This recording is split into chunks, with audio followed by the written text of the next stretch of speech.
It's podcast 44 from Football-Oranje, your home of Dutch football. I'm Michael Statham and I'm joined by Michael Bell and Charlie Pritchard to talk everything Dutch football from the national team to the Eredivisie. We're going to review a fantastic 2018. A very Merry Christmas and a very Happy New Year to all of our listeners who might be listening to us on YouTube, SoundCloud, iTunes or Football Nation Radio. We hope you enjoy. Okay, Mike, Charlie, let's get started with Ajax against Real Madrid. That's the news this week. Ajax pulled out Real Madrid in the Champions League last 16 draw. And there seems to be quite a lot of optimism surrounding the club with this draw. You think, Real Madrid, that's quite a frightening tie. But with the season they've had, they're currently sitting in fourth in La Liga. What do we both make of the chances there for Ajax? Yeah, I think it's funny going into the draw. There's a lot of people saying that the best that Ajax would probably get was either Porto or Real Madrid, and that's quite funny considering they've won it the last 2 years in a row. You think they'd be the one to avoid, but yeah, I think Ajax definitely have a chance with this one. I think that if you look at Real Madrid's form this season, they've lost Ronaldo, they've lost their key man. I think they're shaky all over the pitch. They've got one or two obviously still excellent players. Luka Modric is obviously a massive player for them. Gareth Bale in the attack, but I think that if Ajax can attack them, they've got so many players over the pitch that can cause Real Madrid trouble. And I think that, you look at the home match as being crucial. If Ajax can get a lead, then I think that the pressure that's surrounding Real Madrid at the moment might just tell. And I would tip Ajax to cause a bit of a shock here. Yeah, I think that Cristiano Ronaldo was so integral to that Real Madrid team, winning the Champions League 3 times in a row. And they would always pull through against the really big teams. Last year, you remember, they played Juve and PSG, and he always pulled them through, even if they didn't look like they were in frightening form. And it was the same in the final. They pulled out some really good goals there with Gareth Bale. But without Ronaldo, there's that presence missing, and there's that who's their key man? That's a good question. Sergio Ramos at the back could be quite erratic, even though he's their leader. And Ajax can certainly cause some problems. It depends what Ten Hag does up front.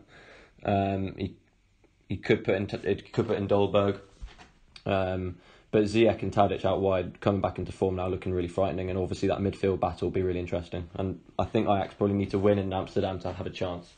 Yeah, I think you're looking at that home tie, that first leg, where they really have to cause that damage. But they've done really well against Bayern Munich, 1-1 away draw, 3-3 at home. So, their attacking intent will be there, and I'm sure they have the tools to hurt Real Madrid. But whether this can be done over 2 legs is another question. And with all the experience that Real Madrid have in Europe as well, who's to say that Ajax have a strong opportunity, because we're talking about Real Madrid here, who are a powerhouse in Europe. But let's see how they get on. And I think it's another chance for their leading lights to shine as well on the European stage and advertising themselves as well to that bigger move. That's ultimately why they're staying at the club past January, is for this 2-legged tie against Real Madrid to sort of prove what they're made of on the biggest stage. But if we look ahead to February, do we say yes or no in one word? Are Ajax actually going to make this? Yes, I think they will. I'm looking at the defence of Ajax as well, and it's just looking so strong at the moment. And with Real Madrid lacking that impetus that Ronaldo brought, I can see De Ligt really shining through, particularly. And the goalkeeper, Onana, as well. Maybe I can see him pulling off some really good saves. But maybe I'm being idealistic, but I just think Ajax right now, the way that they've played in their group has been so professional, and they've actually played some really good football. I'll say yes as well now. We'll just wait and see what happens in the January transfer window. I think with the pressure around Real Madrid at the moment, they might decide to bring in a couple of players, and there's always going to be some reports of some of the Ajax players getting picked up, and I think that the interest surrounding Hakim Ziyech might happen in January. Something might happen around him if some club comes in with a 30-40 million pound bid. None of the other big players I can see leaving, but there'd be question marks over Hakim Ziyech, and I just want to see how the two teams line up when it actually comes to February, because if they lined up right now, I'd put Ajax as favourites, but then we'll see what happens in a month's time. Yeah, it's still a long 2 months away, isn't it? And a big transfer window in between, which I'm sure Ajax may not be busy in, but Real Madrid certainly will be looking to invest. Mike, you spoke about Hakim Ziyech there with the transfer rumours. What's the latest on that, and which clubs have been interested? Considering in the past, transfers have always been dragged out with Ziyech and it's never quite gone through. Who's interested this time? Yeah, well, you see in the past it's been clubs like Roma, Sampdoria, the past. I think Roma, again, with them struggling, might be the one that actually pushes through and tries to go for a move in January. They're not having a great season, and if they get backed in January, they might try and bring him in to turn their season around. Well, yeah, no, he was again on form today as Ajax beat Utrecht 3-1. Sorry, it's a last-minute third goal. Ajax weren't at their best, but they still got another result dug out. And the title race is certainly hot between PSV and Ajax right now. Only 2 points at the winter break, but PSV ultimately are the winter champions. Just wanted to get both your thoughts on the title race up to this point. We're at the halfway point of the Eredivisie season, and what have you made of the season so far, and what do you make of this title race? Well, I think that PSV had a blistering start. I mean, they beat Ajax 3-0 in that game in September as well, and there's been kind of been two parts to it. Ajax were kind of finding their way, finding their feet. They were winning games, but Ten Hag was looking for more. He was maybe underwhelmed at times. But in recent months, in the last 2 months, good November and good December for Ajax, Ten Hag's been much happier with the way that they're playing, and they're playing with more clinical edge. Thinking about the 8-0 against the Graafschap, when Ziyech and Blind scored hat-tricks, and then obviously PSV wobbled at the Kuip. So it's been in kind of two parts, and it's set up the second part of the season really nicely. And I don't know which way it will go, to be honest. Both the teams have got really good defences. They've got exactly the same record for goals for and goals against. It's just that 2 points that separates them, so it's really exciting going forward. Yeah, it's been a great title race so far between the two of them. The two clubs are obviously the best in the league. They're far, far better than anyone else, and that's why there is a 10-point gap between Ajax in second and Feyenoord in third. I think it's going to go to the wire between both of them. I tipped PSV before the start of the season, and I'll stick with that, but I think it's going to be a lot closer now than maybe what I was expecting it to be. And I've actually got some question marks around PSV at the moment, especially in their midfield with what's happening with Gaston Pereiro and around him, and who comes in and doesn't make it stronger. Then you've got PSV to have to head to Amsterdam later in the season. Are they going to be able to get the 3 points or the point needed there to maybe win the title? I think it's... I'm going to stick with PSV since I tipped them before the season, but I think it's a lot closer now, especially since Ajax have been in such good form recently. And it seems that when they're on form, they can just tear teams apart, and they've got so many options from the bench. When you think Kasper Dolberg banging in the goals now, and Huntelaar can't even get in there, and he's had a good goal scoring rate so far this season as well. They've got Sink Raven back, this added something in midfield. They look strong over the pitch, and they're not dropping points like they were last season. I know they slipped up early in the season against Heracles, but since then they've just been clinical, and they're sweeping teams away, which is frightening for the rest of the league at the moment. Yeah, the mentality of Ajax has been superb this season. I think you have to put that down as to why they've done so well. Is the fact that they've got their heads down and they've won games, such as today, beating Utrecht, a really tricky opponent to play, but they got the 3 points confidently. And I also think, the goals that have been scored, they're not being scored by Huntelaar and Dolberg all the time. There's a good sort of sharing of the burden between those two strikers. At the same token, I think that also is a slight weakness for Ajax when it comes to maybe a tricky period of the season. I'm sure they will have it when they've been bogged down with Europe and the cup games, that they're going to need goals to get them out of sticky situations. And I think that it comes down to Dolberg and Huntelaar to try and get them those goals. And I saw a stat that said that Dolberg and Huntelaar are two of the three top most wasteful strikers in the Eredivisie this season. They haven't scored a lot of goals. They're not top of the goal scorers list, despite Ajax scoring 60 goals so far this season. Is that a concern? For me, I think when it comes to getting a last-minute winner away from home and the strikers aren't clinical enough to take chances, it could be costly. And it's such fine margins at the moment between these two teams. I think it's fascinating that they've put these expectations upon each other. It just makes them so much better. Better for us to watch.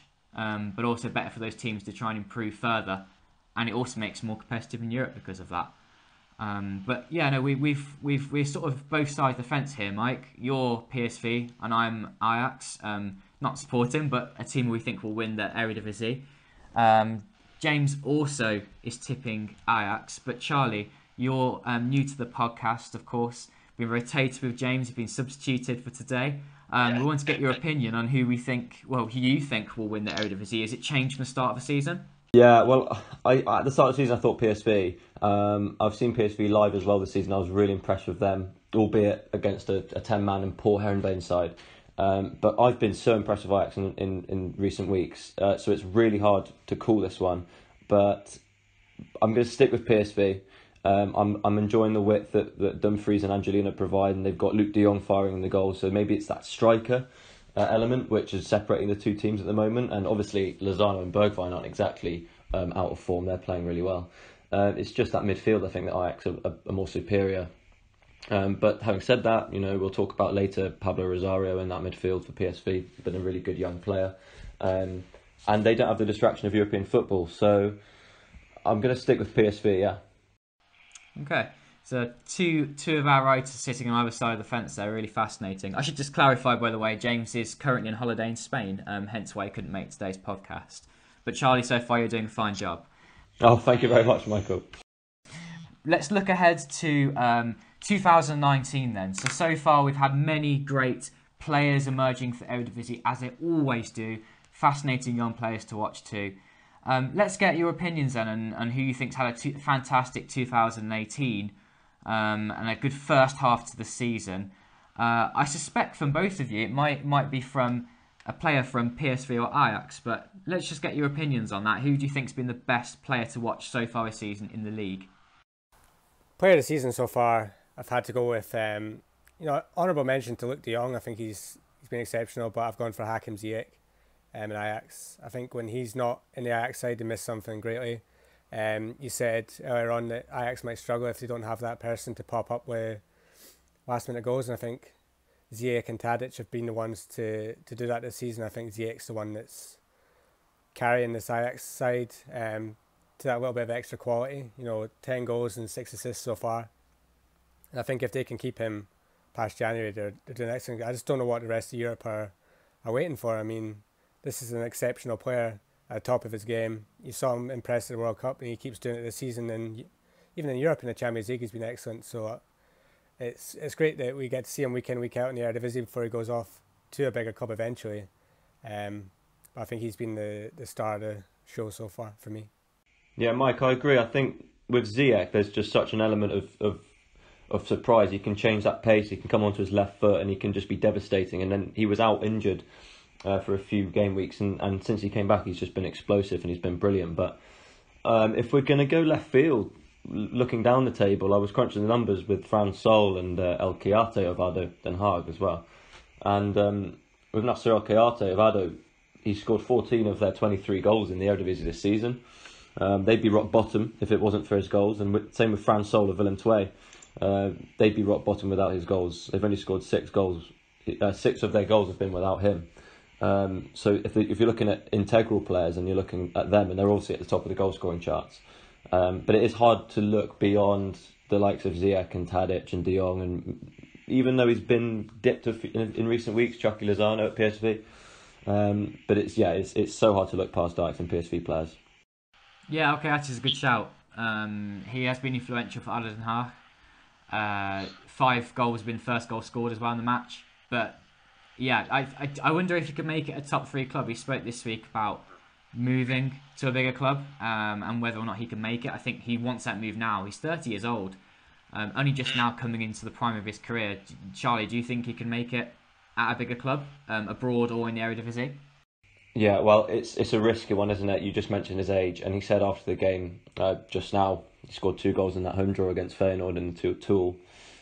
He wants to play football, so it will be something he'll be thinking about. And I don't know whether the offers will come in. I think he could be decent at Feyenoord if he played, but probably not the likes of PSV and Ajax. Maybe Utrecht or RZ. But definitely, it'd be nice to see him go to one of those clubs and maybe have a resurgence in a way, kind of bloom quite late as a footballer. And I think as well it'll be the move he deserves. He's been pushing hard for this for the past season and a half, and I think Feyenoord's a good shout for him. I think for myself, I think for the player of the season so far, I think it should be Luke de Jong. I think he's really carried this PSV team. I am just trying to pick someone a little bit different. I do think Hakim Ziyech's been outstanding, but you kind of grow to know what to expect from Ziyech, and he's just outgrown the league, plain and simply. Whereas Luke de Jong's come back from a poor patch in his career. I think that's twice that's happened to him now. The first time was when he tried to move abroad and it didn't quite work out for him, but also the second time at PSV, even when he was doing fantastic and won the league with them, but then the season after he really struggled for goals. But he's back with a vengeance now, and he's leading the side by example. And he was doing a good job in Europe too. He was a threat, particularly in the air. But now he's having to concentrate in the Eredivisie, and I think he's really thirsty for that another league title. We spoke about good players in the league then, and also some further down the league. But has anyone disappointed for you so far this season, player-wise or club-wise? I think for me, there's two clubs that have flopped, and that's obviously AZ Alkmaar. They did so well last season, and they've not been able to follow it up. They've been unlucky with injuries. I think if Myron Boadu was fit, they'd be higher in the table. Obviously they lost Johan Bakash and Weghorst, which was crucial for them. Bjorn Jonsson's not been able to come in and have an impact. And John van den Brom's away at the end of the season. I think this is going to be a tough campaign for them. But at the other end of the table, Pex Voa sitting in 16th. It was last year that they're saying there's a restructuring at the club and they're aiming for, top 5 finish every year. They're going to battle for Europe and they're aiming to be the best of the rest in the Eredivisie. And this season's just been a disaster for them so far. They brought in a lot of young talents in the summer and it's just not worked. I was expecting some big things from them, but yeah, John Van Skip's been sacked. We'll see who they bring in. I think Jaap Stam has been mentioned. That would be an interesting appointment. But I expect a lot more for them in the second half of the season, definitely. Yeah, I think Groningen have been a bit disappointed. I thought they were going to have a resurgence recently, but with only one win from their last 5, it's been a shame. They've only won 4 games out of 17. I think they'll be safe ultimately because of the quality of their players in Mahi and Doan and Warmadam. And they play enterprising football. It's just they're leaky. That's their problem. But yeah, other than Peck and RZ, I'd go for Groningen. Yeah, I concur. I think Groningen have been pretty poor. Doan and Mahi are carrying them at the moment, but even then, they had a bit of a resurgence, but it's kind of died off again, and they're still sitting in 15th. Level on points with 17th. It's not been great from them at all. But I think the bigger flop's been RZ. John van der Brom's leaving at the end of the season, but I still don't think that he can. He's had a very good few seasons before now with RZ, but I think he's kind of let himself down with the transfer window he had last summer. Didn't strengthen enough. They knew they were losing Johan Bach and Weghorst. Have not recovered from it well at all, and they just really lack quality in attack. And I think if we're going to talk in terms of players that have flopped, not just talking Eredivisie, but also Dutch national team here, but Guus Til. How disappointing he has been this season. He's been given the captaincy, 5-year contract with RZ, and I don't think he's been the same at all this season. Perhaps it's because he's not playing with those quality players around him, or a reliable, regular striker in front of him. A midfielder, Sunchens, has been played in front of him. Who's not a natural striker. Bjorn Jonsson, a new signing, hasn't really lived up to expectations in attack. But Till hasn't been able to feed off anyone around him as well. And I think it's just led to him having a really poor season, probably quite low in confidence now as well. I think there's another couple as well we can look at is, Yasin Ayoub, big player for Utrecht over the past few years. He's not got a game this season so far for Feyenoord, basically. And Matteo Cassiera, Groningen, top goal scorer for young Ajax last season in the second division, went to Groningen to get his career back on track, and he's done absolutely nothing as well. Yeah, the two flops I've written down here are Ayoub as well and Bjorn Jonsson for RZ. Ayoub, maybe like his outgoing compatriot Karim El Hamadi, could have made an impact at Feyenoord in that midfield. Jordi Klaasse's been picking up a couple of injuries of late. So I thought Ayoub could have done a bit more, yeah. Yeah, good shouts again. Let's take a more positive spin on this then. So we've talked about the best players, but also the biggest flops of the season so far, biggest disappointments. Let's talk about some of our favourite young players to watch this season. Mike, would you like to go first on that one? Yeah, I think a lot of people are expecting the big names, the De Ligts and the Frenkie de Jongs to be on top of my list, but I've actually, number one for me has been Steven Bergwijn for PSV. Over the past couple of years, when Memphis Depay was at PSV, they were already talking about Bergwijn being his successor, and there was so much hype around him. I don't think he really lived up to it for his first couple of years. Like, PSV won the title, but I don't think Bergwijn was at the top of the game, and until now I think we're seeing what the real Bergwijn can do. He's popped up with 7 assists, 9 goals so far. He was one of the best players in our Champions League campaign. He's frightening defences at the moment with his pace and his shooting ability, and I think he's only going to get better from now until the end of the season. And I think that there's a lot of big clubs right now circling De Ligt and De Jong, understandably, but I think the same's going to be said for Bergwijn next summer. I think there's going to be a lot of clubs clambering for him, because I think right now he's starting to show that he's a big attacker in the future, and he's already in the Dutch national team. And I think that when he's fit, he will be a starter for Netherlands going forward, on the right hand side of the attack. And I think he's going to be a huge talent for Netherlands for the next 4 or 5 years to come. He's going to be a top player. Yeah, I agree with Mike. I went with Bergwijn. He was the first name I wrote down. Second name I wrote down was Angelino from PSV, left back. When I was at the game against Heerenveen, he was absolutely brilliant. He was my man of the match, even though Luuk de Jong stole the show with that bicycle kick. His pace, he hugs that touchline. He owns it. He terrifies the right back.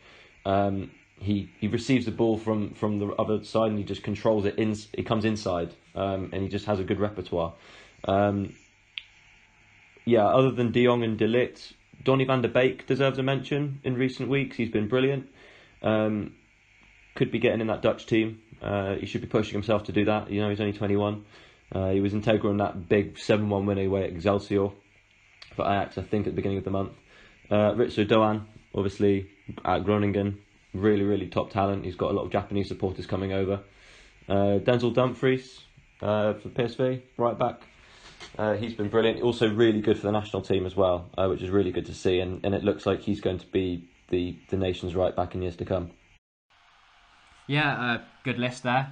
I think on the point of Van der Beek, we had a question from Gareth this week. Thank you again for sending in your questions, and always keep doing that. Send them in on all of our platforms, YouTube or Twitter. We'll get them and we'll receive them. We'll put them on our next podcast. Our question was from Gareth, and he was wondering about Van der Beek. He said, with Frenkie de Jong and Matthijs de Ligt always being praised, and rightly so, does Donny van der Beek get forgotten about? I personally rate him and think he's underrated. If I just kick that off, I have to say with Van der Beek that he had a dodgy start to the season. He was kind of getting forgotten about, put on the bench quite a lot, and he wasn't happy about it. But I think that was just a masterstroke from Erik ten Hag. He knew how to get the best out of him. He's really keen to prove a point. He sat him on the bench a few times, and when he did get the opportunity to play, by God, he took it. And now look at him, he's in the first team, regular, and he's getting relied upon. I think saying he's underrated is a little bit over the top for me. I think he's a good player, but so far he hasn't kicked on to become one of Ajax's quality players, one that will stand out. But that's my opinion. What do you guys think? Yeah, for me, I think that Frenkie de Jong and Matthijs de Ligt get talked about so much because they've got that something a little bit extra that's a bit special. I think Donny van der Beek's a great player. I think he'll have a great career, but for me, he's got touches of David Klaassen about him. I think he might be a bit more technical than David Klaassen, but that's the sort of career I can see him having going forward. He's an expert at getting space around the box, and he scores goals. He scores more goals than Frenkie de Jong, and he probably possesses more assists as well. He's more of an attacking player, but I don't think he's got that something a little bit extra. I don't think he's got that dribbling ability or explosive shot from distance that would take him to the next level. I think he's probably, after Ziyech, Tadic, Frank de Jong, Matthijs de Ligt. He's probably the next one after that in their midfield. And I think, yeah, he's a good talent. He's just not an exceptional talent. Yeah, I have to agree. That comment about David Klaassen was spot on. I was thinking exactly the same. I think they're going to have a very similar career. Yeah, I mean, he's not like a Rolls Royce kind of player that you've got like with De Jong and De Ligt. He's a bit more robust. But what I like about him is he does bomb forward. He wants to get into the box, and he could grab some important goals for Ajax going forward. And you need those players in your team. You need the players that aren't going to be looking for the headlines and aren't going to be looking to impress. They just want to give their commitment going forward and in defence as well. But it's interesting seeing at the kind of the tip of a midfield three with Schöne and De Jong slightly behind him, and him getting forward, and he's not afraid to get his head on things and stick out a boot, and he provided a couple of nice back heels against the Graafschap. So you guys may have been slightly unfair to him. He's got a bit of flair, but yeah, probably not overall. Yeah, fair point. But we'll see how his career gets on, and a good player nonetheless. Now let's look back upon 2018 a little bit more, and let's start thinking about Dutch national team. We've had a fantastic year. Ronald Koeman was appointed at the start of the year, and he hasn't even had that many games in charge. And already look at the progress that the Netherlands have made. Just wanted to get what your favourite moment was of the whole of 2018 with regards to the Dutch national team. For me, it's you've got to look at the 3-0 win over Germany, and that's the top moment. That's the moment that you look back on and say that's the result that says that the Netherlands are back. Dismantling Germany. Bitter rivals, hadn't beaten them for years, and then you absolutely smashed them to bits and deserved to beat them 3-0. I think that's just testament to what Koeman's brought and the confidence that he brought. They started a bit shaky, but as soon as they got the first goal, they dominated and they won easily. I think that's what the factor is about this Netherlands team now. They're a confidence team. They're so full of confidence now that they know they can beat anyone, and that showed against Germany. It showed in the games against France as well. This team doesn't fear anyone anymore, and it's great to see going into such a crucial year like 2019 that there's so much faith now in the Dutch national team, which was lacking at this point last year. I think everyone went into 2018 thinking, oh no, we've got Nations League coming up with France and Germany, we're going to finish bottom of that. Then we're going to get a bad draw for Euro 2020 and it could be another disaster. But Koeman's brought everything round. There's so much talent in this Dutch national team now, and you just got to look forward to the next 2 years heading into a new major tournament. Yeah, I agree with Mike. I'd go with the France game. That was my highlight because that was kind of the evidence of the evolution. They were in complete control of the game. Griezmann and Mbappe barely had a touch. It was just a dominant performance from back to front, with Wijnaldum and Memphis getting the goals, the PSV guys. And I just really enjoyed it. They kept Lloris so busy in goal. It could have been so many more goals. And it was just great to see the scenes at De Kuip. And then it could have been all for nothing when they were 2-0 down against Germany. But then Van Dijk popped up when it mattered, and it's all happening at the right time. I feel like for the national team with Van Dijk and Wijnaldum doing so well at Liverpool, and the progression of these players in the Eredivisie as well, supplementing that. For me, I think that result there, the 2-2 in Germany, because there was always positive performances at home, but I think the highlight has to be getting that goal that sends them through to the Nations League semi-finals, and that we had that faith that a goal would have been coming, and a comeback was always in the cards. And you just think to a year ago, as short as that, and what hope the Netherlands would have had in that kind of game with back then, or 2 years ago when there's poor leadership, the players weren't playing for the manager, there was very few tactical ideas on the pitch, and the progress that's been made is unreal, I think. And you just always had that feeling that when they were in Germany that they were always going to get that positive result, and so they did. But let's look ahead to 2019. What kind of things we got to look forward to, Mike? Well, I've got obviously the Ajax Real Madrid game coming up. That's in February. Then I've got the Nations League semi-final against England. I think that's going to be a massive game. I think Koeman lost his first game against England, and he's going to want to show the progress they've made since then. listening to a lot of, the podcasts in Britain, I think that when the draw was made, there's a bit of overconfidence around England at the moment, and I think they were very happy to get Netherlands over, say, a Portugal. But they haven't faced this Netherlands side, and I think I'm interested to see what the likes of Frankie de Jong in Memphis can do to them now. But after that, we've got the European Championship qualifying. That'll start kicking in. We've got home games against Germany and Belarus to kick that off, and in the summer we've got a big tournament for the Netherlands women national team as well. They head into World Cup with a good draw and is defending European champions. So Netherlands women could be the first Dutch side to win a World Cup, which would be amazing for women's football in the Netherlands going forward. Yeah, we've already spoken about this Eredivisie title race being really exciting. That's obviously something to look forward to, and like Mike said, the Champions League. But it's got to be for us, as guys based in Britain, looking at it from an English perspective in a way, would be the game against England, and how Koeman can react. And he's such an experienced manager, and I think he's been so key because he's got the structure, he knows what he wants from the team. And he's just got that know-how of the Eredivisie itself, and he's got the pedigree, and he's got knowledge of the Premier League as well. So he'll know about this England team. He'll know what Southgate's trying to do. He'll be used to those players. So it'll be really, really exciting to see how the Netherlands can maybe prove some people wrong. Because if we are saying that people are underestimating the national team, then let them. But I don't think they should be at all. If you know anything about football, you should be seeing that the Netherlands are coming out of a group from the last two world champions. They're a really, really good side, and they're going to get even better. Yeah, they're going to get better and better as they ready themselves for their semi-finals, but also for Euro 2020, which is not far along away at all when you think about it. One of our final topics this week is the breaking news about Frank de Boer, as he's been placed in charge at Atlanta United in the USA.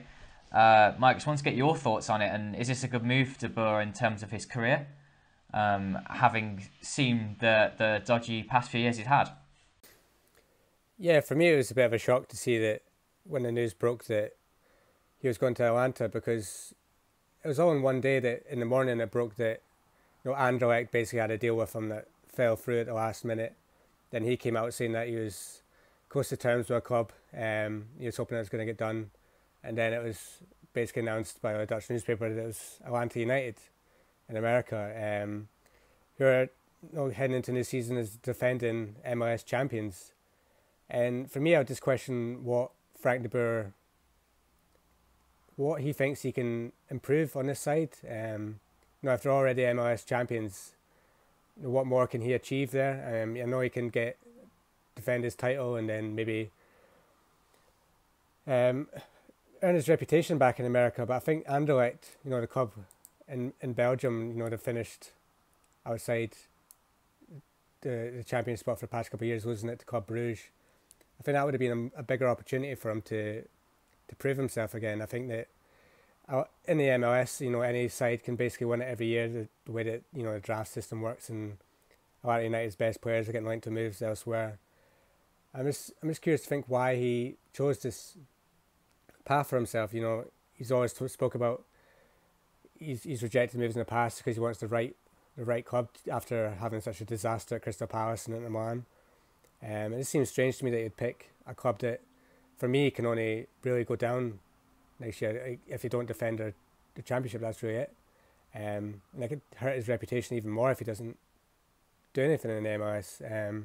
Whereas I think Anderlecht, the pressure would have been awful a bit more, and Club Brugge are obviously the best side in that league with Standard Liège, and I think he could have moulded the side there better. But it's a strange one. We'll see how he gets on. I hope him the best, but I just don't think it's the right career move for him at this moment. Yeah, I agree with Mike. It's so left field. I don't really understand it. If he stayed in Europe, he could have maybe cultivated his reputation a bit more. With Anderlecht maybe being in Europa League football, making that impression, staying in kind of same infrastructure, playing same kind of tactical systems, and with players all on the same page. But with Atlanta, from what I've seen, they're probably going to lose Miguel Almiron, a really good playmaker for them, and obviously Joseph Martinez, their star striker, who scored, I think, a number of goals in an MLS season. Yeah, they've got a great infrastructure at the club. Their Mercedes-Benz Stadium is amazing. It's lovely. The fan base is really good as well. But even if he wins the title, even if he regains it without these two star players, what's he proved to anyone? Can anyone kind of quantify that success from a European perspective? Because that's where he wants to be. Unless he kind of wants to be an MLS legend, I don't know what he's trying to do. Maybe, I don't know whether he sees it as an easy job. But even so, it's going to be difficult. And as I repeat, what does he prove to anyone by winning this? As Mike said. Yeah, I don't think he's made for the top at all in Europe as a manager. But as a quite a damning opinion, I suppose. I think after his first couple of years at Ajax, he grew a little bit overconfident with his abilities. He ended up seeing players not really playing as much for him anymore, and in his final title success that he had, there was some insipid football, and if it wasn't for the other opposing teams being so poor, then Ajax might have been easily overrun and finished second or third that season. So he was made to look very good by winning so many titles in a row at Ajax. There was a lot of defensive football. It was not good in Europe, really poor record. Not even making the later stage of the Europa League, getting thrown out by weakened teams such as Dinamo Bucharest, I remember, on penalties. He at Palace, I think, I can't speak too much about Inter Milan, but I know at Palace, the players always complained about they weren't happy with how he was given the tactics, and it was all too much change, and he was joining in too much with the players at training and showing them up even with his footballing skills. And there's all sorts of talk about how the players didn't like that, but I think I can see sort of on their side that perhaps some of his methods were a bit too far away from what they were used to. It's too much introduced at once, and maybe was a little bit deluded into thinking it would be an easy job at Crystal Palace. Clearly it wasn't, and it didn't last very long in the job. But I don't think he's all that made out for the top as a manager in Europe. Yeah, I agree with that, Michael. I mean, at Ajax, I think they were winning titles with around 70 points plus. In the last 3 seasons, we've seen PSV Feyenoord hitting over 80, so they're maybe more resounding. It's more competitive. Whereas I agree with your point in those 4 titles. Yeah, there were really great moments, obviously, because you're winning 4 titles in a row. But yeah, you're kind of dropping that level a bit, maybe, and yeah, the football's not as great, and they're selling a lot of players. And the Palace appointment was a disaster. I think Jose Mourinho called him the worst coach of Premier League history, and he's probably not far off. He didn't get backed in the summer window, but then at the same time he didn't help himself. He did bring in the Dutch influence with Fozzie Mensah and Riedewald, but there was just no structure. I think you got to look at his 2 successors really. If you look at them, Marcel Kaiser and Peter Bosz, and the jobs that they've got recently. Kaiser's doing such a great job in Portugal with Sporting. Won 6 games out of 6, and Peter Bosz has been named the new Bayer Leverkusen job. I think if you're looking at Dutch coaches that have an exciting future, you're looking more at them two than Frank de Boer at the moment. I think he's sort of, yes, as Michael says, I think his time in the top of Europe is done. And I don't think he'll be named in the running for the Dutch national team in the future either. I think he's kind of hurt his career with this move as well. Yeah, that was a close shave, wasn't it? We almost handed up with Frank de Boer's Dutch national team coach, and thank goodness we didn't have that one. Well, Charlie, Mike, is there anything else you'd like to discuss in this podcast? Well, we covered quite a lot there today, guys. It was nice to do kind of an end of season, not awards, but kind of mentions to the best that we've seen, and like revelation players as well. Those coming through. There's a really bright future for Dutch football in domestic terms, also internationally. That's what I'm really enjoying about Dutch football at the moment, and I think more people are going to get into it, and Ajax can do really well to beat Real Madrid and would raise their profile a lot more, especially their players. Yeah, I think it's great to be heading into a new year so positive about everything about our Dutch clubs in the last 16 in Europe. We can look forward to that. We can look forward to the Dutch national team being back playing at the top of Europe. I think next year's also going to be a great year, and there's so much interesting things that are going to happen in 2019. You've got obviously the summer transfer window. We'll see eventually where Frankie de Jong, Matthijs de Ligt, and like Steven Bergwijn, where they'll end up, and how their careers will progress, and then we'll see the players that are going to replace them. I mean, you say they'll be gone, but in Ajax, Feyenoord's academy, PSV's academy, they're producing so many talents at the moment that next season we'll be talking about some more players that are coming through, and it's great to be a Dutch football fan at the moment because there's so much good talent around. Well, Charlie, Mike, thanks for joining me on this podcast, and I'd like to wish all listeners a very Merry Christmas and a Happy New Year. Fijne Kerstdagen if you're Dutch, and we'll release a new podcast very soon. Cheerio. Cheerio.